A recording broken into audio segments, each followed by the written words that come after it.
Everyone, welcome back. आप देख रहे हैं आज Pakistan. 1 week away from Ramzan. बहुत सारे लोगों के लिए ये, जहां आप माइंड, बॉडी एंड सोल की क्लेंजिंग की बात कर रहे हैं, तो उन्होंने एक अपने लिए टारगेट भी रखा है। सोचा है कि इस रमज़ान में वज़न कम करेंगे, फ़िटनेस आएगी, इसके साथ साथ नमाज की पाबंदी, आप थोड़ा बहुत वर्जिश का एहतमाम, ये सब चीज़ें भी अहम होती हैं। लेकिन क्या वजह है कि हम में से कई लोग कोशिश के बावजूद, तमाम रोज़े रखने के बावजूद वेट रिड्यूस नहीं कर पाते। तो आज हमने सोचा कि ज़रूर जो हम कॉमन मिस्टेक्स कर रहे हैं रमज़ान के दौरान, उस पर बात की जाए। मेरे साथ आज मौजूद हैं Nighat Mahmood. She is also nutritionist, herbalist. बहुत बहुत शुक्रिया निगत यहाँ मौजूद होने का। कॉमन मिस्टेक्स क्या हैं, थोड़ा सा बताइए। अच्छा, कॉमन मिस्टेक्स क्या हैं? कोई मिस्टेक नहीं होती, थोड़े से चीज़ों को रद्द बदल करना होता है। जैसे हम रमज़ान में हमारा ये होता है कि पकोड़े तो हम नहीं छोड़ सकते। बिल्कुल। मेरे घर में खुद जो है पूरे 30 रमज़ान पकोड़े बनते हैं। सही। लेकिन उसको हम ये कर सकते हैं कि हमारा जो ऑयल है वो अगर हम सरसों का ऑयल, मस्टर्ड ऑयल जो है यूज़ करें और उसमें हम जो भी चीज़ें आपने फ्राई करनी है उसकी फ्राइंग करें, तो मैं आपको बताऊं कि आपका वेट बिल्कुल भी नहीं जो है। तो number 1 tip that we are giving you is कि अगर आपने डीप फ्राइड चीज़ों का इस्तेमाल करना है, उसका प्रोपोर्शन कंट्रोल तो ऑफ कोर्स आपने करना ही होगा कि आप छोटे पोर्शंस में उसको खाएं। लेकिन साथ साथ आप ये भी कर सकते हैं कि आम तेल के बजाय अगर आप सरसों का तेल इस्तेमाल करें। अच्छा, कई लोगों का ख्याल होता है निगत कि अगर बग़ैर सहरी का रोज़ा रखेंगे तो वज़न बड़ी जल्दी घटेगा, ये सही है? नहीं, बिल्कुल भी सही नहीं है, बल्कि आपका वज़न बढ़ेगा क्योंकि आपका मेटाबॉलिज्म जो है ना वो आपका स्लो हो जाता है। जब वो स्लो होगा तो वो तो वेट गेन करेगा, उसको फास्ट होना चाहिए। और जब आप खाएंगे पिएंगे तो वो एक्टिव होगा, वो अपना काम करेगा।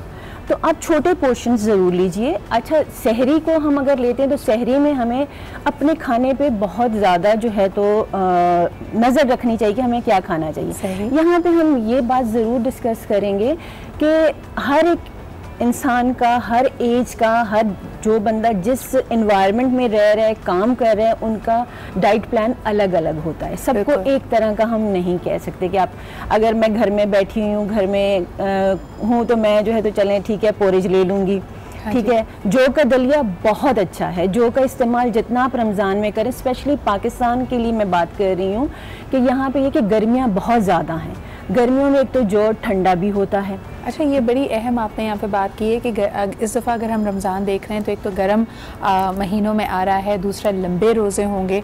तो जब इसकी इतनी तवालत हो तो इट्स रियली इम्पॉर्टेंट कि आप जो सहरी में खाएं वो पूरा दिन आपको एनर्जी देता रहे। वैसे तो आप ठीक है, थोड़ा सा भूख प्यास को बर्दाश्त करना ही रोज़े का नाम है, लेकिन इसके अलावा जो स्लो रिलीज़ एनर्जी प्रोडक्ट्स हैं, जिस तरह अभी आपने पॉरेज का जिक्र किया, क्योंकि ये हाई फाइबर होता है, हाई एनर्जी होता है और पूरा दिन थोड़ा थोड़ा ये एनर्जी रिलीज़ करता रहता है, तो दैट मेक्स अ ग्रेट सहरी। लेकिन कई लोग ये समझते हैं कि जी, अब मेरे घर में अगर मैं बात करूं, वालिदैन को ये लगता है कि बच्चों ने इतना लंबा रोज़ा रखना है तो रोज़े का सोचना भी मत अगर तुमने पराठा नहीं खाना। पराठा खाना कहता है? बिल्कुल, आप पराठा खाइए, उसमें ऐसा कीजिए कि आधा जो है जौ का जो आटा है वो आधा क्वांटिटी, वो आधा कप वो मिलाइए और आधा कप होल व्हीट, जिसमें जो है ना ब्राउन के साथ जो आटा होता है, सफ़ेद आटा नहीं आप यूज़ करें, वो वाला आप करें। आप पूरा पराठा खाइए। यानी आम अल्फाज में इसको अगर कहा जाए तो लाल आटे की रोटी या लाल आटे का पराठा इस्तेमाल कीजिए। इससे एक तो आपके वो फाइबर कंटेंट बढ़ेगा, वही जो अभी हम बात कर रहे थे कि स्लो रिलीज ऑफ एनर्जी रहेगा,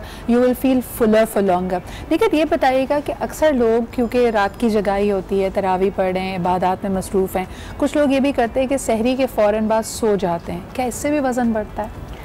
देखिए, किसी हद तक तो बढ़ता है, लेकिन इट्स डिपेंड्स कि आपने खाया हुआ क्या है। हाँ, अगर आपने 2 पराठे वो सफ़ेद आटे के, मैदे के, जो कि आप इतनी जल्दी नहीं हजम कर पाते, तो उसके लिए तो जो है ना फिर तो मुश्किल होता है। लेकिन अगर आपने, मोस्टली तो ये होता है कि 1 आध घंटा जो है तो लोग सो के, जो बाहर काम करने वाले होते हैं वो चले जाते हैं, ऑफिस खुले हुए होते हैं, काम हो रहा होता है, बल्कि डबल हो जाता है रमज़ान में, क्योंकि उसके बाद ईद का होता है। तो अम्मियों का भी बड़ी मुश्किल आने वाली, क्योंकि बच्चों की हो गई छुट्टी, तो पूरा दिन आप भागते दौड़ते ही आपका गुजरेगा। बिल्कुल ये ना इमेजिन कीजिए कि आपके लिए आसान होंगी चीज़ें, लेकिन अल्लाह ताला बहुत सारी रहमतें और बरकतें इस महीने से जुड़ी होती हैं। इसमें काम करना भी मुश्किल नहीं लग रहा होता, तो definitely we are very excited about it. एक और सवाल आपसे करना चाहूँगी कि कुछ लोग ये कहते हैं कि जी हम इफ्तार नहीं करते, इफ्तार कुछ हल्की फुल्की, या तो आपने खजूर से, दूध से या शरबत से रोज़ा खोल लिया और हम डायरेक्ट खाना खाते हैं, रात का खाना जो होता है। क्या ये प्रैक्टिस सही है?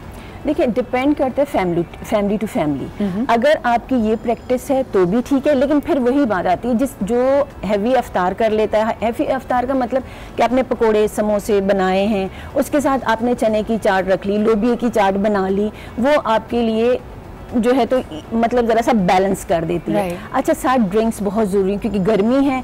आप जितना ज़्यादा, क्योंकि आपको बहुत ज़्यादा मैदे के मसाइल रमज़ान में होते हैं, तो उसमें यह है कि आप साथ ड्रिंक्स को ज़रूर रखें, जिसमें कि आप जितने भी हमारे जैसे कि ऐसी चीज़ें जैसे इसबगोल है, भूसी की बात नहीं कर रही, ब्राउन वाला जो इसबगोल होता है, तुखमलंगा है, चिया सीड्स हैं, और ऐसी चीज़ें जो है ना, अलसी के बीज हैं, फ्लैक्स सीड्स, अलसी के सीड्स, वही ना, वो उसका इस्तेमाल साथ ज़रूर रखें। बिल्कुल ठीक है। अच्छा, खजूर साथ ज़रूर अफ्तार करें। आप जब अफ्तार करें तो नमक से और खजूर से कीजिए। आहिस्ता सा 2 खजूर खा लीजिए, और आप पानी पिए, शरबत पिए, जो भी चीज़ आपने बनाई है वो पीजिए, लेकिन ज़रा सा स्लो एक दम से। बिल्कुल सही आप कह रही हैं, तो आहिस्ता आहिस्ता खाएं। कई दफ़ा हमें ऐसा लगता है कि प्लेट में फ़ौरन सी जी एक पहाड़ की चोटी बनानी है, अगर ऐसा नहीं किया तो ये चीज़ें भी ख़त्म हो जाएंगी और शायद मैं अपने रोज़े के साथ सही इंसाफ ना करूं।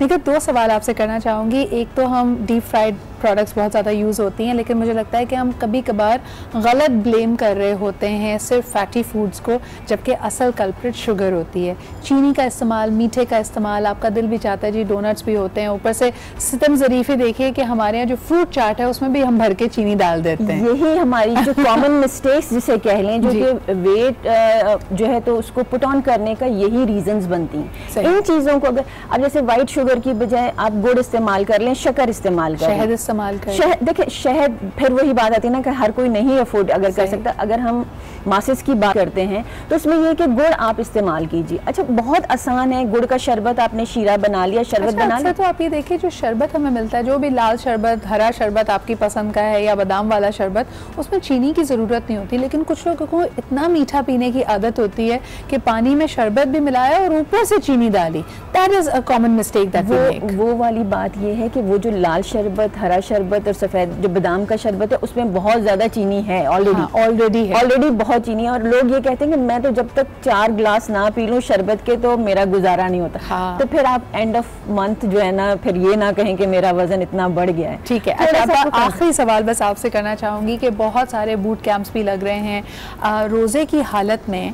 What is the best time to work out? क्या हम कहें कि सुबह सुबह जाके जब आपने सहरी की हुई है उस वक्त वर्कआउट कर ले, तो फिर लोग कहेंगे कि जी इतनी जल्दी हजम हो गई, अब पूरा दिन भूख लग रही है, या जब आपका 10 घंटे का या 8 घंटे का रोज़ा हो जाए, मिड डे है बिल्कुल क्योंकि उसके फ़ौरन बाद अब आपने इफ्तार करनी है, या फिर इफ्तार के बाद वर्कआउट किया जाए? What is the best time to workout? अच्छा, बेस्ट टाइम अगर एक तो ये है ना कि आप पे डिपेंड करता है कि आपको कौन सा टाइम मिलता है, लेकिन बेस्ट टाइम ये है कि जैसे असर और मगरिब के दरमियान जो टाइम है, इसलिए कि अगर आपको थोड़ी सी भूख प्यास लगती है तो अफ्तार करीब ही है। बहुत अच्छी टिप है। Thank you so much निगत for being here with us. लेकिन अहम बात यह है कि अगर आपकी बॉडी वर्कआउट की आदी है और आप रेगुलरली वर्कआउट करते हैं तो रमज़ान के महीने में बिल्कुल वर्कआउट मत छोड़िए। आप बस ये कर सकते हैं कि अपने वर्कआउट की ड्यूरेशन आधी कर लें, उसकी इंटेंसिटी थोड़ी कम कर लें। यानी अगर कहीं आप 45 मिनट्स वर्कआउट करते हैं तो 20 मिनट 25 मिनट वर्कआउट कर लें। That is good to go. इसी के साथ लेते हैं एक छोटा सा ब्रेक के बाद वापस आएंगे।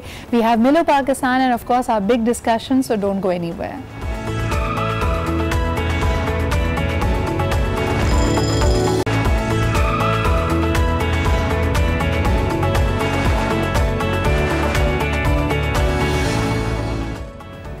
Welcome back after कैबिनेट में जो रीशफल हुआ है, जो रद्द-बदल आई है, उसके बाद ना सिर्फ हुकूमत का बल्कि अपोजिशन जमातों का जो रिएक्शन है, ये सबसे बड़ी खबर रही पिछले हफ्ते।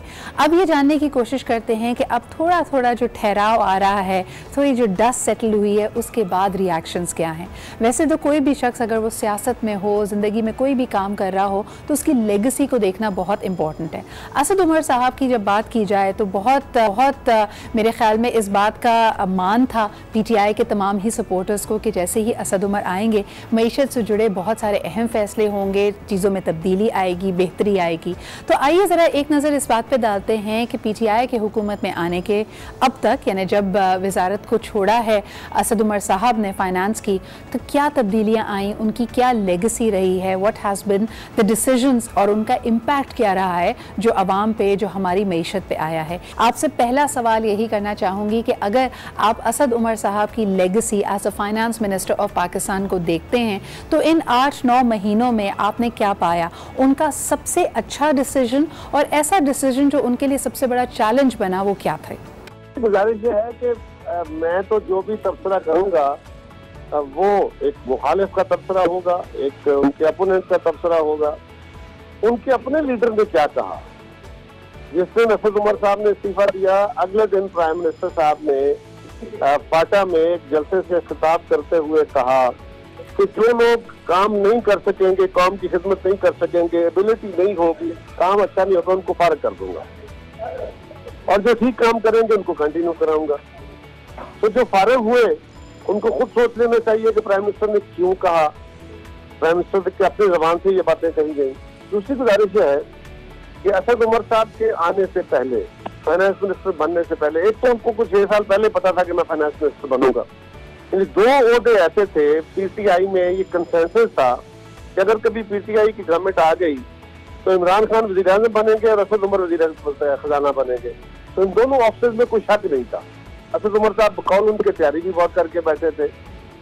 हैरानगी की बात यह है कि 8 महीने पहले जब ये गवर्नमेंट टेक ओवर करते हैं तो पाकिस्तान की एक्सपोर्ट्स भी ठीक है, रेवेन्यू भी ठीक है, पाकिस्तान में कर्जे तो यही थे, कर्जे तो अचानक इनके दौर में अचानक साथ में नहीं ले लिए गए और मुल्क के हालात भी यही थे।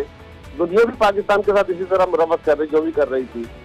हिंदुस्तान के साथ भी हमारा होसाइल एटीट्यूड ही था, लेकिन पाकिस्तान में ये पैनिक नहीं था। ना अशिया इतनी महंगी थी, ना रुपी डेप्रिसिएशन हुई थी, ना एक्सपोर्ट कम हुई थी, ना रेवेन्यू टारगेट मिस हुए थे, ना फेडरेशन के अंदर एक तलखी आई थी। एग्रीकल्चरिस्ट रो रहे हैं, किसान रो रहे हैं और ये तो कह रहे थे, असद उमर साहब कह रहे थे, आपको याद होगा, और वज़ीर-ए-आज़म साहब खुद आपने जलसों में खड़े होकर बाकायदा फिगर बताते थे एक उस्ताद की तरह प्रोजेक्टर लगा के कि जी पाकिस्तान के 1 लीटर पे इतना टैक्स लगता है, हम टैक्स कम करेंगे, हम जो है वो ये चोर है, चोरों की हुकूमत चली गई, अच्छे लोग आ जाएंगे तो लोग टैक्स देना शुरू कर देंगे, बाहर से पैसा आ जाएगा। वो सारे की सारी बातें गलत साबित हुई।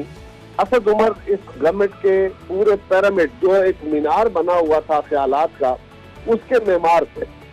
सो असद उमर के इस्तीफे से, उसके सौदे से हटाए जाने से उनका वो जो पूरा बुत था, जो इमारत तख्लीक इन्होंने ज़हनों में की हुई थी, वो दमालिश हो गई और कौम का भी जो ख्वाब है वो भी चकनाचूर हुआ। लेकिन उसके नुकसानात बहुत सारे हो गए, बहुत सारा डैमेज हो चुका है इकोनॉमी को। सबसे बड़ा डैमेज ट्रस्ट का होता है और वो ट्रस्ट डैमेज हुआ है जो बड़ा नुकसान का बायस है, लेकिन अभी भी हुकूमत मानने को तैयार नहीं है। आपसे ये भी जानना चाहूँगी कि जब हम बात कर रहे हैं इस वक्त शेख रशीद साहब के बयानात की, जहांगीर तरीन साहब ने भी कहा और अब तो हम जैसे देखते हैं कि बिलावल भुट्टो जरदारी ने भी पिछले हफ्ते बड़े पुरजोर धुआंधार तरीके से पूछा है कि क्या वजह थी कि असद उमर साहब को वजारत ख़जाना को कंटिन्यू नहीं करने दिया गया है। आप क्या समझते हैं, आप उनकी काबीना में वापसी देख रहे हैं और अगर वो काबीना में वापस आते हैं तो उसका क्या असर पड़ेगा पाकिस्तानी सियासत पर? देखिए, असद उमर एक अच्छे मार्केटियर हो सकते हैं, वो अपने आप को मार्केट बेहतर कर सकते हैं, लेकिन हैरान कुन है कि सियासी सूझबूझ और सियासी रवैया असद उमर का इतना कमजोर रहा कि उससे तो लोगों ने हैरानगी हुई बड़ी जब उन्होंने मुख्तलिफ स्पीचेस के अंदर बिलावल साहब के बारे में, बाकी कौमी क़यादत के बारे में जिस तरह की गुफ्तगू की। अब तल्ख बातें भी मुनासिब अल्फाज में कहते हैं और असद उमर से ये तवक्को की जाती थी कि ये पीटीआई का रसूल जो है ये शायद कोई अच्छी गुफ्तगू करे, लेकिन जहाँ वो पॉलिसी में फेलियर हुआ वहाँ गुफ्तगू में भी मायूसी रही। ये मैं समझ आती है कि असद उमर को जुल्फ़िकार अली भुट्टो के नाम से, जनरल उमर के बेटे को जिद होनी चाहिए, चिड़ होनी चाहिए, उसके नाम से चिड़ तो असद उमर को समझ आती है, लेकिन वो इस हद तक जाके तल्ख बातें करेंगे और गलत बातें करेंगे और खिलाफ हकीकत करेंगे, ये तवक्को नहीं थी। सो मैं समझता हूँ असद उमर के वापस आने के इम्कान तो नहीं है। शेख साहब और जो जहांगीर तरीन साहब ने बातें की है वो सियासी बातें हैं। शेख साहब उनको वापस कैसे ला पाएंगे वो तो उस जमात साहब का खुद हिस्सा नहीं है, उनकी ख्वाहिशें हो सकती हैं, लेकिन मेरा ख्याल है कि असद उमर साहब को जिन्होंने हटाया वो वापस आने के लिए नहीं हटाया।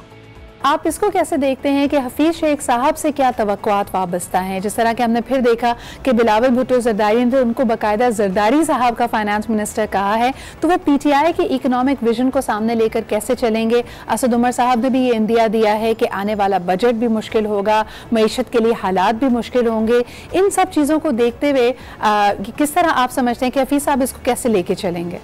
देखिए, असद उमर साहब की एक बात याद रखिए, मैंने अपनी स्पीच में कहा कि हमारी गवर्नमेंट में चार सूरमा आजमाए गए फाइनेंस मिनिस्टर, लेकिन वो फेल हो गए। और उनमें से दो सूरमा तो वो हैं जिनको हम समझते हैं कि वो बड़े ज़हीन और फतीन आदमी हैं, जिनमें शेख साहब भी हैं, हफीज शेख साहब भी, और जिनमें शौकत तरीन साहब भी हैं। ये दोनों हमारे दौर में वजीर रहे। हफीज शेख साहब ने अपनी मजबूरी की वजह से छोड़ा, हालांकि हमने उनको सेनेटर भी बनाया था, और शौकत तरीन साहब ने भी अपने बैंक की वजह से ओहदा छोड़ा था, लेकिन दोनों ही काबिल आदमी हैं। हफीज शेख साहब लायक फायक आदमी है, उनको सूरमा कहना असद उमर पता नहीं उनको कह रहे थे या उनको लाने वालों को कह रहे थे। हमसे हमारे फेलियर का अगर सवाल पूछना है तो फिर असद उमर को चाहिए कि ये सवाल अब वो हफीज शेख साहब से पूछ रहे। जहाँ तक हफीज साहब का ताल्लुक है, हफीज शेख साहब एक अच्छे पढ़े लिखे काबिल आदमी है, लेकिन डिपेंड करता है कि उन्होंने वो क्या डिलीवर कर पाएंगे, उनको क्या एनवायरनमेंट मिलेगी। वो एनवायरनमेंट जो इस वक्त अवेलेबल है जिसमें लीडरशिप का अपना विजन कोई नहीं। हफीज शेख साहब बुनियादी तौर पे कैपिटलिस्ट इकोनॉमी के, मार्केट इकोनॉमी के बंदे हैं, लेकिन जब उनके ऊपर हमारी क़यादत बैठी हुई थी तो उन्होंने हमारे साथ तावन करके हमने पब्लिक वेलफेयर के सारे मंसूबे उनसे अप्रूव कराए और शेख साहब ने अच्छा काम किया। आज ये क़यादत उनको क्या वो रिलीफ, वो शक्ल, वो उनसे काम ले सकती है, उनको स्पेस देगी। हफीज शेख को एक बहुत मुश्किल टास्क, मुश्किल हालात मिले हैं, और एक कह लीजिए कि एक नातजुर्बाकार क़यादत भी मिली है जिसकी मौजूदगी में उनका कोई बड़ा डिलीवरी करना शायद पॉसिबल ना हो। आपसे आखिरी सवाल करना चाहूँगी कि इस वक्त आप क्या समझते हैं कि सबसे बड़ी अपॉर्चुनिटी हफीज साहब के सामने किस चीज़ के हवाले से है, और ख़ास तौर पे अगर IMF से मुआहदे की बात की जाए तो वो किस तरह इसको सरअंजाम देंगे, किस तरह ये मुआहदा अब शेप अप करेगा? रही बात IMF के साथ, शेख साहब का वसी तजर्बा है इन इदारों में काम करने का, इनके साथ डील करने का, लेकिन मेरा ख्याल है कि असद उमर साहब जो शरायत उनकी थी, IMF के साथ जो बातें उन्होंने करनी थी, वो बाय लाज अपनी गुफ्तगू करके गए थे। अब तो उनका मिशन आने वाला है, और जो पिछला दौरा था असद उमर का और उनकी टीम का वाशिंगटन का, उसमें वो सारा कुछ तय करके आए थे। अब मेरा ख्याल में हफीज शेख साहब के पास उस डायलॉग के अंदर मजीद कोई बड़ी तरमीम तकरीब करने का शायद चांस ना हो, लेकिन उनकी मौजूदगी में IMF कंफर्टेबल होगा, क्योंकि हफीज शेख साहब हम्बल आदमी है, उनको गुफ्तगू का सलीका आता है, वो सेल्फ सेंटर्ड नहीं है जो असद उमर का मसला है। असद उमर में भी इमरान खान की तरह जाती अना और जाती संतना जो होता है ना, जिसको ये गुमान कि मुझे बहुत कुछ आता है, ऐसी कैफियत वाला बंदा लोगों से तल्ख होता है, एरोगेंट होता है, और इन इदारों में बातें करते हुए, इन लेवल पे बातें करते हुए एरोगेंस नुकसान का बायस होती है। तो हम समझते हैं शेख साहब के साथ IMF वाले या बाकी डोनर जो है वो कंफर्टेबल होंगे, लेकिन वो काम कितना कर पाएंगे ये डिपेंड करता है कि उनको कितनी स्पेस दी जाती है। पीपल्स पार्टी के पास अगर सब कुछ होता तो 8 महीने तक इंतजार ना होता, पीपल्स पार्टी ने जो स्टेप लेने थे 8 महीने पहले ले लेते। और ये जो मार्केट में एक पैनिक हुआ, एक अनसर्टेनिटी फैली है, ये ना फैलती, मायूसी ना फैलती, लोगों की चीखें ना निकलती, लोगों की जिंदगियां तंग ना होती, पीपल्स पार्टी होती तो इस तरह के फैसले ना होते। डेफिनेटली, और इन्हीं सब चीज़ों का हमें भी इंतज़ार रहेगा। Let's hope that things actually take a positive turn. आपको ये भी बताते चलें कि हमारे पास जो कुछ रिपोर्ट्स मौजूद हैं, चीज़ें बेहतरी की तरफ जा रही हैं, लेकिन शायद उनको इस बारीकी से देखा नहीं जाता। But that's for another show. इस वक्त बढ़ते एक छोटे से ब्रेक की तरफ। We'll be right back. Keep watching Aaj Pakistan.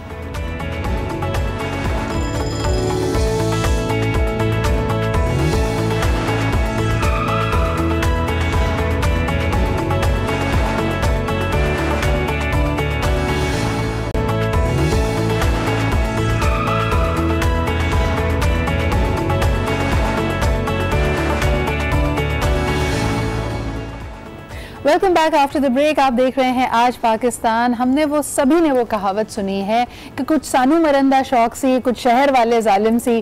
तो इमोशनल ब्लैकमेलिंग जो हमारा आज का सब्जेक्ट है, उसका हिसाब भी कुछ ऐसा ही होता है। कुछ दूसरे आपके ऊपर जुल्म करते हैं, कुछ हमें भी शौक होता है कि कोई बात नहीं, जुल्म की अब आदत पड़ गई है। लेकिन क्या वजह है कि हर रिश्ते में कभी ना कभी ये पॉइंट आता है जब आपको लगता है कि आपके साथ थोड़ी सी जज्बाती ज़्यादती हो रही है। और मदर्स यानी आपकी जो अम्मियाँ होती हैं वो ख़ास तौर पे इसमें स्पेशलाइज करती हैं। होता कुछ यूँ है कि पहले कुछ कहकर, कुछ सुनकर, कोई एक जज्बाती सी बात करके या फिर खामोशी इख्तियार करके आप अपना कोई भी काम निकलवा सकते हैं। लेकिन क्या ऐसा करना सही है?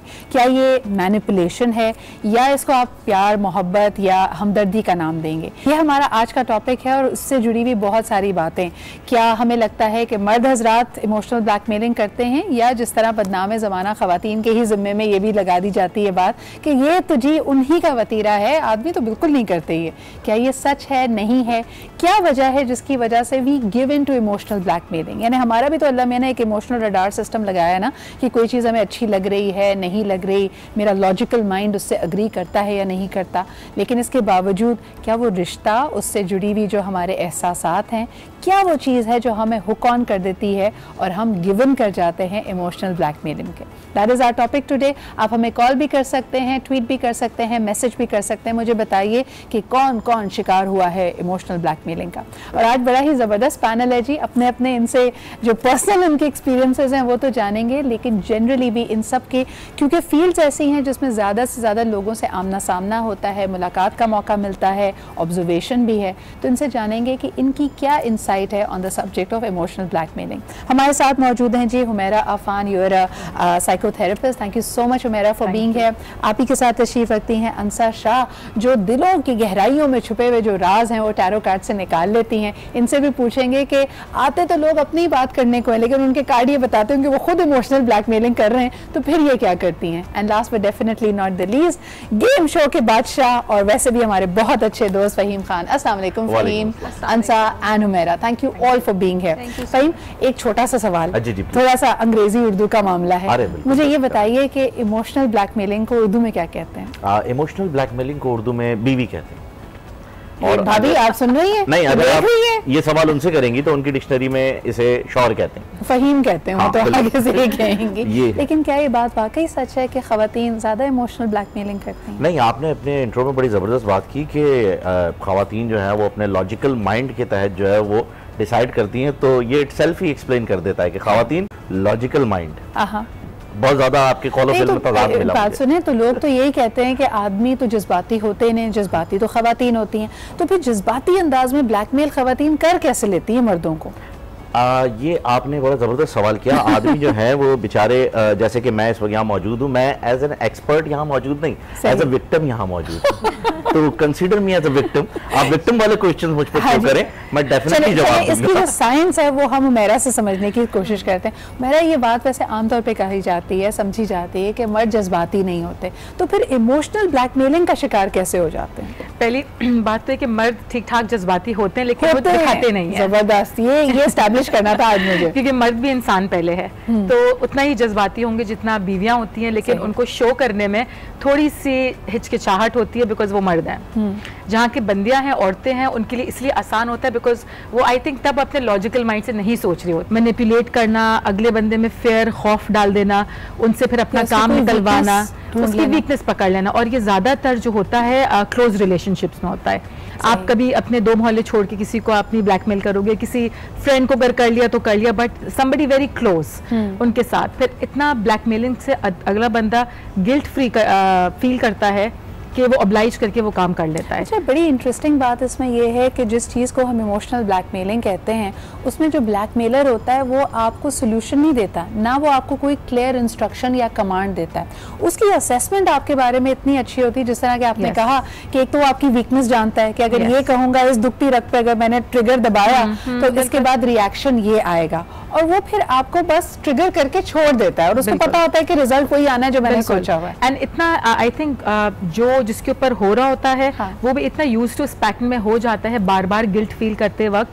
कि वो बोले कि इससे बेहतर है मैं ये गिल्ट फील करूं और मैं काम ना करूं, इससे बेहतर है मैं कर ही दूं। सही। तो दोनों पार्टी आई थिंक 50-50 इन्वॉल्व हैं और दोनों 50-50 इन्वॉल्व है और दोनों का इक्वल शेयर है टुवर्ड्स ब्लैकमेलिंग, एक कर रहा है और एक ले रहा है। बिल्कुल, और काफी को डिपेंडेंस के यहाँ पे इश्यूज हमें नजर आ रहे हैं कि जिसके साथ अगर जुल्म हो भी रहा है या जो शिकार है वो भी कहता है बस यही लाइफ है, यही सिचुएशन है, इससे यूज्ड टू हो जाते हैं। और जिस तरह आपने कहा कि बड़ी क्लोज रिलेशनशिप्स में होता है, कॉमन सिनेरियोज देख लेते हैं जी, हस्बैंड एंड वाइफ की तो चलें, उनके तो इक्वेशन ही ये है ना जिस तरह के फहीम ने कहा, लेकिन इसके अलावा वालिदैन भी बहुत ज्यादा emotional, mothers and kids, mothers use it a lot on their children। अच्छा, जो सारी माओं का एक ही दुख है कि हमारी औलाद अच्छी नहीं है, तो वो कितना इस हरबे को इस्तेमाल करती हैं आपकी ऑब्जर्वेशन में?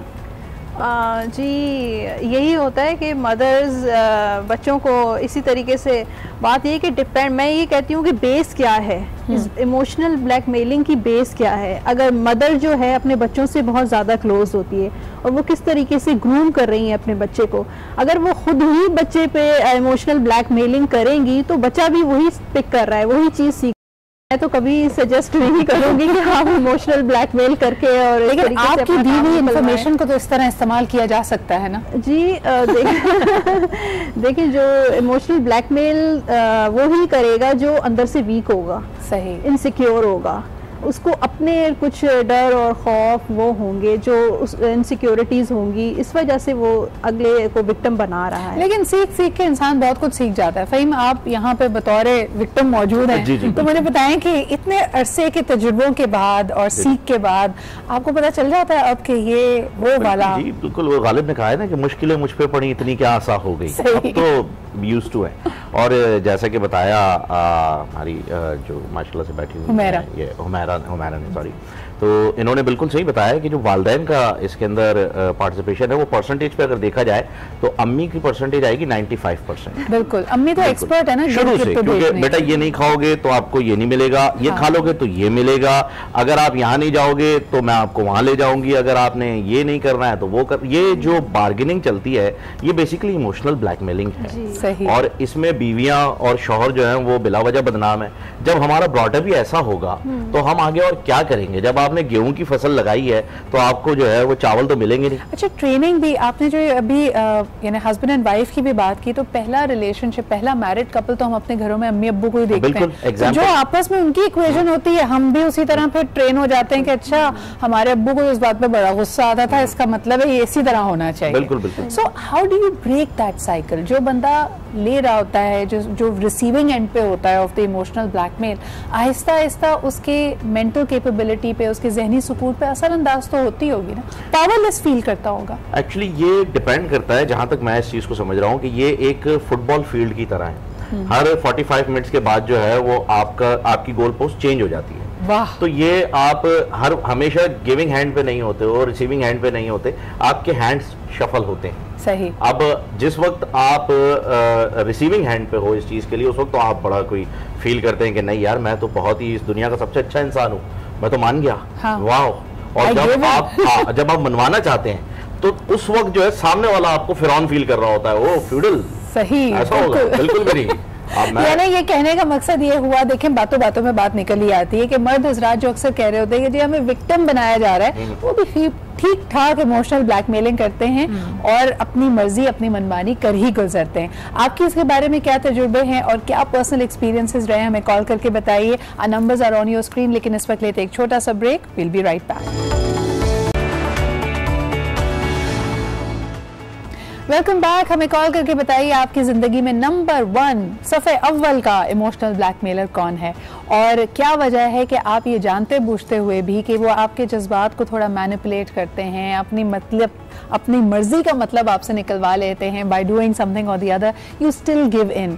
क्या ये रिश्तों का एहसास है? क्या ये एहतराम है? इसको क्या नाम देंगे? अक्सर मेरा बहुत सारे यंगस्टर्स आके कहते हैं कि जी हमें पता है हमारे पेरेंट्स गलत जिद लगा रहे हैं, कोई यानी मेरी पसंद की इसमें बात नहीं हो रही। मिसाल के तौर पे जी मेरी हमेशा से ख्वाहिश थी कि एक बच्चा हमारे घर से डॉक्टर बने, तो तुम डॉक्टरी पढ़ो। इस तरह की इमोशनल ब्लैकमेलिंग का जब शिकार हो रहे होते हैं तो क्या मशवरा देती हैं आप ऐसे यंगस्टर्स को कि how should they shield themselves? पहली बात तो जब पेरेंट्स मशवरा दे रहे होते हैं that's their own need, it's not the need of the child to become the doctor. तो जब पेरेंट्स बोलते हैं आपने डॉक्टर ही बनना है और उसी प्रेशर में बच्चे को रखते हैं, उसी प्रेशर से जाकर आपका स्ट्रेस निकलता है। तो जितने लोग आते भी हैं काउंसलिंग के लिए, they are under lot of pressure and stress, जो कि उनको समझ में नहीं आता कि कहाँ से आ रहा होता है। इसीलिए हम इसको साइकोथेरेपी बोलते हैं, बिकॉज हम पीछे जाते हैं पेरेंटल पैटर्न्स की तरह। अच्छा, आपको अक्सर लगता है कि जो भी बड़े होने के बाद हमारे इश्यूज होते हैं उसका कहीं ना कहीं ताना बाना चाइल्डहुड से जाकर मोस्ट ऑफ द टाइम्स। और एक साइकोथेरेपिस्ट हैं एरिक बर्न, उनकी एक थ्योरी है ट्रांजैक्शनल एनालिसिस की, कि how people transact with each other. Like अभी हम दोनों बात करें तो हमारी ट्रांजैक्शन क्या है, हमारी स्क्रिप्ट क्या है, बचपन से जो चलती हुई आ रही है। So it's about a two way street also. उसमें एक बड़ा इंटरेस्टिंग टॉपिक है गेम्स का। That's mostly connected with emotional blackmailing, because when people play games, चाहे वो माँ बच्चे के साथ खेल रही हो और बच्चा उस गेम में फंस रहा हो, उनको ये देखना होता है उनका पे ऑफ क्या है उसके अंदर, उनको एंड रिजल्ट मिल क्या रहा है। So when these kids come to me, and typically their ages from 26 to 32, ये इसको अगर हम आसान अल्फाज में लोगों को बताएं कि अगर आप बच्चे के साथ ये गेम भी आपने एक सेट किया है कि तुम ये काम कर लो, उसको आपने ABCD 3-4 टास्क दिए, और जब तुम ये कर लोगे तो मैं तुम्हें कैंडी दूंगी, ट्रॉफी दूंगी या तुम्हारी मर्जी की चॉकलेट दूंगी। आप ये भी तो देखें कि आप उस बच्चे से मैनिपुलेट करके वो काम करा रहे हैं जो शायद उसका उस वक्त करने का दिल नहीं है। और आप उसको सिखा भी रहे हैं कि काम सिर्फ ऐसे ही हो सकता है, always a give and take. तुम मेरे लिए ये करोगे तो मैं आगे से ये करूंगी, अगर मेरे लिए ये किया। So it's basically a very selfish thing also. अच्छा, ये जो आपने कहा ना कि गिव एंड टेक, अंसा ये कभी फील किया है कि जैसे अभी बात हो रही थी कि वालिदैन ये समझते हैं कि एक तरह से पे ऑफ, तुम्हें इतना पढ़ाया लिखाया इस दिन के लिए कि तुम आज आके मेरे सामने मुझे मना करो, ये वाले जुमले जब लोग सुनते हैं ना, I'm sure हमने हर एक ने सुने हैं ये बातें, तो उस वक्त क्या फीलिंग होती है और आप कितना हेल्पलेस फील करते हैं, और उस वक्त क्या आपका दिल चाहता है कहने को या करने को? ऑफ कोर्स उस वक्त ये होता है कि अब पेरेंट्स भी हैं और रिस्पेक्ट भी करनी है, एहतराम भी करना है, उनकी बात भी माननी है, और लेकिन अंदर का वो भी अपनी भी होता है कि हम बंदा ये काम करे जो अपनी मर्जी है। तो लेकिन मैं तो समझती हूँ कि इस चीज़ को बैठ के डिस्कस करना चाहिए पेरेंट्स के, और काउंसलिंग करनी चाहिए एक दूसरे के दरमियान, पेरेंट्स और बच्चे जो हैं, वो ये कि कम्युनिकेशन नहीं होती। अच्छा, ज़रा टैरो कार्ड में तो बताएं कि किसी का, जैसे हम कहते हैं ना कि कुछ चीज़ें फिजिकल मैनिफेस्टेशन होती हैं, कुछ कार्ड्स निकलते हैं जो आपकी फीलिंग्स बता रहे होते हैं, तो वो कौन सा वाला कार्ड है जिससे पता चलता है कि अगला बंदा इमोशनल ब्लैकमेलर है या मैनिपुलेटर है? डेविल का कार्ड होता है। डेविल का कार्ड फौरन ही निकल के शैतानी शक्ल सामने आ जाती है। का जो कार्ड होता है वो डेविल का कार्ड होता है, और बाकी इमोशनल जो कार्ड्स होते हैं वो कप्स के कार्ड्स होते हैं। ओके। इसमें जैसे इमोशंस हैं, एस ऑफ कप्स से स्टार्ट होकर 10 ऑफ कप्स है, फिर क्वीन ऑफ कप्स है, किंग ऑफ कप्स है, तो इस तरह के इसमें पता चलता है कि बंदा कितना इमोशनल है। अच्छा, दूसरी जो सॉर्ड्स एंड वॉन्ड्स होती हैं टैरो कार्ड में, उसमें हमेशा कहते हैं कि जी वॉन्ड्स का मतलब होता है कम्युनिकेशन हो रही है, लेकिन ये कैसी कम्युनिकेशन जिसमें तीर भाले आपकी तरफ चले आ रहे हैं? कॉन्फ्लिक्ट, ये भी कॉन्फ्लिक्ट है, कॉन्फ्लिक्टेड होते हैं। कम्युनिकेशन तो है लेकिन कॉन्फ्लिक्टेड, क्योंकि तलवार तो आपको पता है ना कि तेज और वो शार्प होती है और हर्ट करने वाली चीज होती है। तो और इसी तरह अगर किसी का 2 ऑफ सॉर्ड्स निकल आए तो अक्सर कहा जाता है इसका मतलब है वो दोराहे पे, वो बेचारा शायद इंडिसाइसिव है और फैसला नहीं कर पा रहा है। हाँ। तो क्या इसका मतलब होता है कि उस वक्त कोई ना कोई उसको शायद किसी ज़हनी दबाव में लिए हुए, प्रेशर में होता है? इसी तरह 10 ऑफ वॉन्ड्स जो होता है वो भी प्रेशर का कार्ड होता है। बहुत सारी चीज़ें, मतलब बंदा एक कंप्लीट लाइफ तो गुजार ही रहा है लेकिन फिर भी अंडर प्रेशर है। सही। तो ये अगर आप कभी टैरो कार्ड रीडिंग के लिए जाएं और ये कार्ड्स निकलें तो आप समझ जाएं। कभी कभार अक्सर मैंने ये नोटिस किया अपने लोगों में कि आप किसी दोस्त से अगर बात करें और आपकी सिचुएशन को वो सुने तो वो आपको बड़ा एक थर्ड पार्टी न्यूट्रल ओपिनियन दे सकते हैं कि हाँ शायद तुम पे ये अनड्यू प्रेशर बनाया जा रहा है, या ये कितनी इलॉजिकल सी बात है, क्यों तुम पे ये दबाव बनाया जा रहा है। लेकिन जब आप खुद उस सिचुएशन में होते हैं फ़हीम, तो आप ये अंदाजा नहीं लगा पा रहे होते। आप जो मशवरा दे रही हैं वो बहुत ही गलत है। आप किसी दोस्त से ये मशवरा ना करें, क्योंकि हमेशा जो शख्स कहीं पर भी अगर उसकी कहीं पिटाई हुई है, कहीं वो फंसा है, कहीं वो पकड़ा गया है, तो उसके पीछे कोई दोस्त ही रहा है। अच्छा। ये उनका सिर्फ और सिर्फ फन टाइम होता है, ये उनकी तरफ से जो है वो प्ले गेम होता है। जैसे मिसाल के तौर पे अगर कोई लड़की पसंद आ गई है, कॉलेज के दिनों की बात है, और वो आपको इतना बूस्ट अप कर देंगे कि भाई जाओ यार बात करो, जाओ बात करो, और जब पहला चाटा पड़ा होता है ना तो सारे ग्रुप बना के खड़े होते हैं और देख रहे होते हैं वो देखो पिटाई हो गई।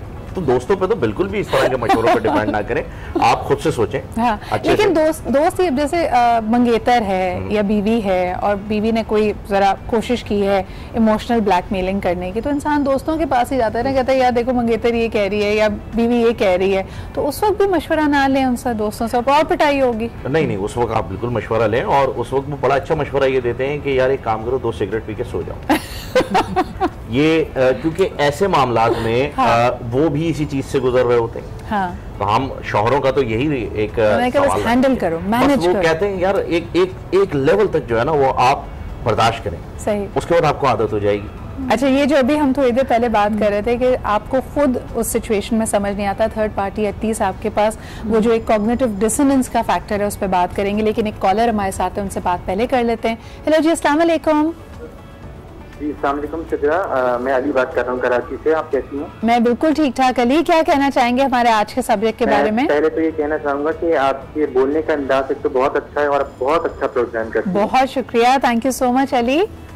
और एक बात बस आपसे शेयर करनी थी कि मेरी शादी हो चुकी है, वाइफ है, तो मर्द बेचारा है हमेशा ही, चाहे ससुराल का मामला हो, चाहे शॉपिंग का मामला हो या चाहे कोई घरेलू मामला, तो वो बेचारा माँ की तरफ से, बहन की तरफ से और खास तौर पे बेगम की तरफ से तो हमेशा ही इमोशनल ब्लैकमेल का शिकार रहता है। A very important question Ali, यानी अभी तक हमारी सारी गुफ्तगू में हम समझ रहे थे एक विक्टिम है और एक ब्लैकमेलर है। आपने एक नई सिचुएशन डेवलप की है कि एक बंदे के इर्द गिर्द अगर 3-4 ब्लैकमेलर हो तो फिर क्या होगा। बहुत शुक्रिया कॉल करने का, उमेरा से जानेंगे इसका जवाब। अब क्या करें बेचारा विक्टिम। आपने शुरू में कहा था ब्लैकमेलिंग का तोड़ क्या है या फिर उसका कैसे रोक सकते हैं? हाँ। बाउंड्रीज आर वेरी इंपॉर्टेंट, जो बचपन से हमारी वायलेट हुई भी होती है। आई थिंक इसीलिए ज्यादा इमोशनली ब्लैकमेल और करते हैं लोग, बिकॉज जब वो देखते हैं आप अपनी बाउंड्रीज बना रहे हो और आप अपनी हद बना रहे हो कि इससे ज्यादा मैं नहीं ले सकता या ले सकती, या मेरे साथ ऐसा सलूक नहीं करो, या ये काम मैं नहीं कर सकती, उसी वक्त इमोशनल ब्लैकमेलिंग ज्यादा आती है। अच्छा तुम तो बात नहीं सुनते। बिल्कुल सही कह रही हैं, बल्कि इसको अगर इन कॉन्टेक्स्ट रखें, जो हमारे यहाँ कॉमन सिनेरियोज हैं on a very serious note, finances. अब अगर एक शख्स कमाने वाला है, उसकी वाइफ भी उसी घर में है, मदर भी हैं और बहन सस्टेन करे, एक पॉइंट आता है उसके पास नहीं होता और ये इमोशनल ब्लैकमेलिंग का नहीं तो क्या मतलब है शादी की तैयारी में अब ये ना किया जाए।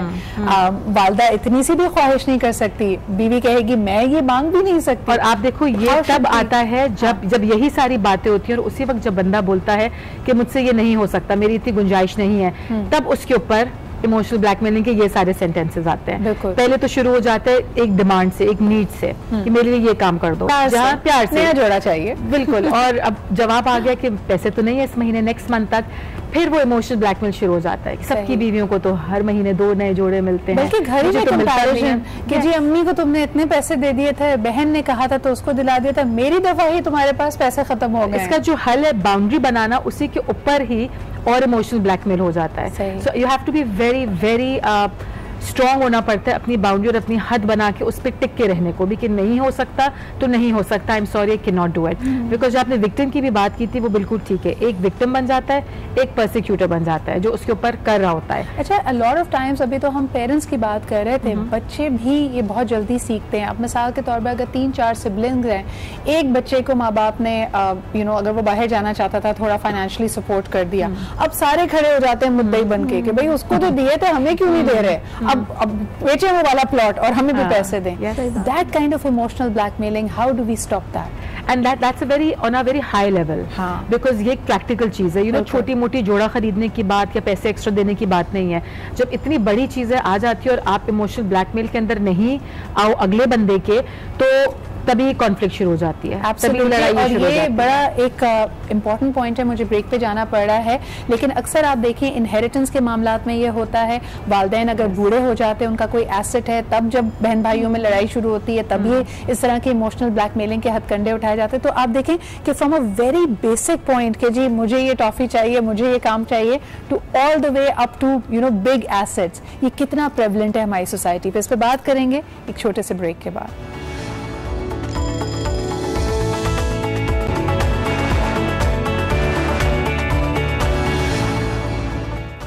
जी जनाब, इमोशनल ब्लैकमेलिंग के कई रंग, कई शेड्स होते हैं। अभी तक हमने ये डिस्कस किया कि छोटे बच्चे के खाने से लेकर आपके प्रोफेशन, आपके स्कूल, किस रिश्ते में आपने जाना है या आपने रिश्तों को कैसे संभाल के चलना है, and more importantly even financial abuse, ये सब उसके मुख्तलिफ रंग हैं और इसका कहीं ना कहीं हम सब शिकार होते हैं। तो अपनी बाउंड्रीज़ को मजबूत करना बहुत ज़रूरी है। अपने लॉजिकल जहन से जज्बात को अपनी लॉजिक पे हावी ना होने दें। कभी कभार आपको ऐसे जुमले भी सुनने को मिलेंगे, इसका मतलब है आप बहुत सख्त मिजाज हैं, आप में तो बिल्कुल भी लचक नहीं है, लेकिन ये सब आपको अपनी ओवरऑल वेलबींग के लिए करना पड़ेगा। अभी हम यहाँ पे बात कर रहे थे फ़हीम, आपको लगता है कि इमोशनल ब्लैकमेलिंग इस हद तक भी बढ़ती है कि उसमें आप समझते हैं कि किसी की ज़ात की नफ़ी होने लगती है, एंड टू अ पॉइंट के वो अब्यूज़ है बेसिकली, लेकिन आप उन रिश्तों में, उस सिचुएशन में इस तरह जकड़े हुए हैं कि आप एहतजाज भी नहीं करते? ऐसा आपको लगता है अपने? नहीं, मुझे तो बिल्कुल नहीं लगता ऐसा, लेकिन अगर जिन लोगों को लगता है तो उनका पॉइंट क्या है, ये सबसे पहले तो जानना ज़रूरी है। और दूसरी बात ये है कि अगर इन जनरल बात की जाए तो हम हर चीज़ को इमोशनल ब्लैकमेलिंग यहाँ पे बैठ के कह रहे हैं, जो कि ऐसा नहीं है। हाँ। कुछ लोगों की ख्वाहिशें भी होती हैं जिसको विश का नाम दिया गया। अब अंग्रेज़ ने 2 लफ्ज़ बनाए, कुछ सोच के बनाए होंगे, क्योंकि अंग्रेज़ तो बेवकूफ़ हो नहीं सकता, वो तो हम होते हैं।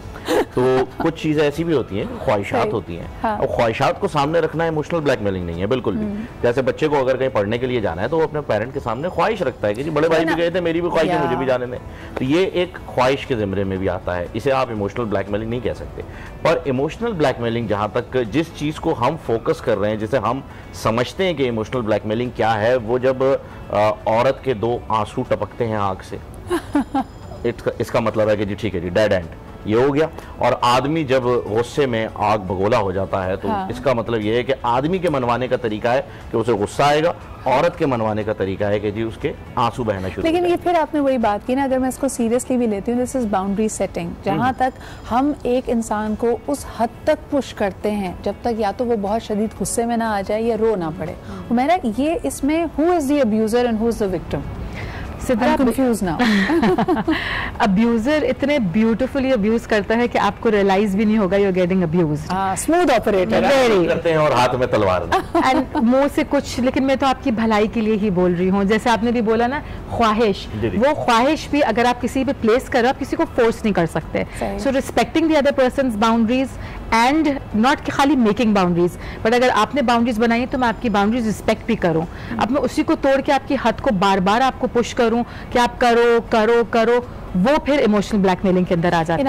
एडिक्शन भी हो जाती है ना, ब्लैकमेलर्स को एडिक्शन भी हो जाती है। वो एक आदत इतनी अच्छी बन जाती है कि पीपल डोंट इवन रियलाइज कि वो क्या कर रहे हैं। Sorry, because you get away with it. कभी कभार आप उसको पहली ही दफा जब उसने आपकी हद लांगी है या उसको तोड़ा है, आपने उसको तनबीह नहीं की, आपने उसको फुल स्टॉप नहीं लगाया, तो वो भी देखता है कि अच्छा और कितना कुछ किया जा सकता है। और ये हम हर रिश्ते में देखते हैं। लेकिन इसमें फ़हीम का पॉइंट भी बड़ा इंपॉर्टेंट था कि हम डिस्टिंग्विश कैसे किया जाए। कुछ चीज़ें तो इंसान अगर बोलता है, चाहे वो कड़वा बोल हो या जज्बात की बात हो, जैसे माँ एक बच्चे में ये एहसास जगाती है कि भाई तुमने अगर कोई काम किया तो गलत किया है, सही और गलत की तफरीक भी तो वो जज्बात के थ्रू ही सिखाती है ना।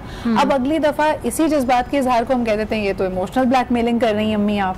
तो how do you distinguish between the two? मेरा I think just being okay with not getting what you want is a very big thing.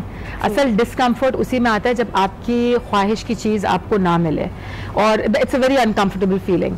And उसी के साथ रहना और बैठना और अपने साथ समझना कि ठीक है नहीं कर सक रहा, इस बंदे की डोमेन में नहीं है, चाहे वो फैमिली हो चाहे बाहर वाला हो, I need to accept it the way it is. यानी वो जो अम्मियाँ इमोशनल ब्लैकमेलिंग वाला जुमला बोलती है ना, अच्छा फिर वो करो जो तुम्हारा दिल चाहे, हालांकि उनको पता होता है कि जो मैंने कहा है वही होगा। लेकिन अगर अम्मी किसी ना किसी तरह, अम्मी तो बेचारी इसमें बदनाम हो रही है, लेकिन जो भी शख्स ये बात कह रहा है वो कहीं ना कहीं इस बात पे ओके हो जाए कि अच्छा जी मेरे कही भी बात नहीं होगी and I should be fine with that. मेरे जज्बात इस शख्स की तरफ फिर भी नहीं बदलेंगे, I still love this person, ये मेरी औलाद है, ये मेरा हस्बैंड है, जो भी है कोई बात नहीं। एक्चुअली ब्लैकमेलर को भी पता होता है ना इसका वीक पॉइंट क्या है, तो उसी चीज को लेकर वो उसको क्या कहते हैं अब्यूज करता है। अच्छा, इसका लेकिन फॉल बैक आता है। जो शख्स इमोशनली ब्लैकमेल हो रहा होता है वो हो सकता है आपकी बात पे गिव इन कर जाए, लेकिन कभी ना कभी वो मुगैम्बो भी जागता है और उसको एहसास होता है ये तो बहुत ज्यादा ज्यादती हो गई, अब now I need to put an end to it. मतलब ये नहीं लेना चाहिए, आई थिंक वो आपका टिपिंग पॉइंट है। वो आपका टिपिंग पॉइंट है। जब आप हद से बात गुजर जाती है, जबकि वो काम आपको उस वक्त करना चाहिए था जब ये डिमांड पहली बार आई थी। अगर आप उस वक्त करते तो इतना आपका इरप्शन ना होता। हाँ बिल्कुल, इतनी ज्यादा नहीं होता, तो आपको उस वक्त ये करना चाहिए था, लेकिन खैर देर है दुरुस्त है, अच्छी बात। डिलेड रिएक्शन होता है। Thank you so much Faheem Ansari for being here. बहुत वाइड सब्जेक्ट की तरह, लेकिन इज इट ये जो बाउंड्रीज हम सेट करने की बात बड़ी आसानी से कह देते हैं, कितना मुश्किल होता है, और आपने कौन सी सिचुएशन फेस की है इमोशनल ब्लैकमेलिंग की। So I will be looking forward to your feedback in comments. आज के लिए मुझे इजाजत दीजिए, कल आपसे फिर मुलाकात होगी। खुदा हाफिज।